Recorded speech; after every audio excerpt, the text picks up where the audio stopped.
యుద్ధం ఆరమైతే యుద్ధానికి సంబంధించినటువంటి బేసుల నుంచి యుద్ధ విమానాలు తీసుకెళ్లడం కొంత ఇబ్బంది అవ్వచ్చు. ఎందుకంటే వరుసబెట్టి యుద్ధ విమానాలు నడుస్తూ ఉంటాయి. అదే సందర్భంలో ఒకటి పైకి వెళ్ళడం, ఒకటి దించడం, ఇదే పని నడుస్తూ ఉంటుంది. ఈ టైంలో కొత్త యుద్ధ విమానాలు ఏమన్నా అంటే అర్జెంటుగా ఎక్కడన్నా ఆ బేసుల మీద దాడికే ప్రయత్నిస్తే శత్రు దేశాలు ఎప్పుడైనా సరే, అప్పుడు వేరే చోట ల్యాండ్ చేస్తూ ఉండాలి, డైవర్ట్ చేస్తూ ఉండాలి. అది ఎక్కడ చేయాలి? వేరే బేస్లు ఏర్పాటు చేయడం అంటే కష్టం కాబట్టి ముందు తెలివిగా భారత ప్రభుత్వం ఏం చేసింది, గత కొన్నేళ్ల నుంచి చాలా జాగ్రత్తగా అనేక జాతీయ రహదారుల్ని యుద్ధ విమానాలు దిగడానికి అనువుగా తయారు చేసింది. మనకి ఆంధ్రప్రదేశ్లో కూడా బాపట్ల దగ్గర ప్రకాశం జిల్లాలో అట్లాంటిది ఒక పెద్ద హైవేని ఏర్పాటు చేసింది.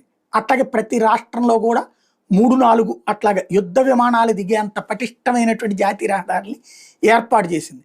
ఇప్పుడు అక్కడ టెస్ట్ ట్రయల్స్ ప్రారంభిస్తున్నారు. రాబోయేటటువంటి రోజుల్లో జరగబోయే పరిణామాలకి సంకేతంగా.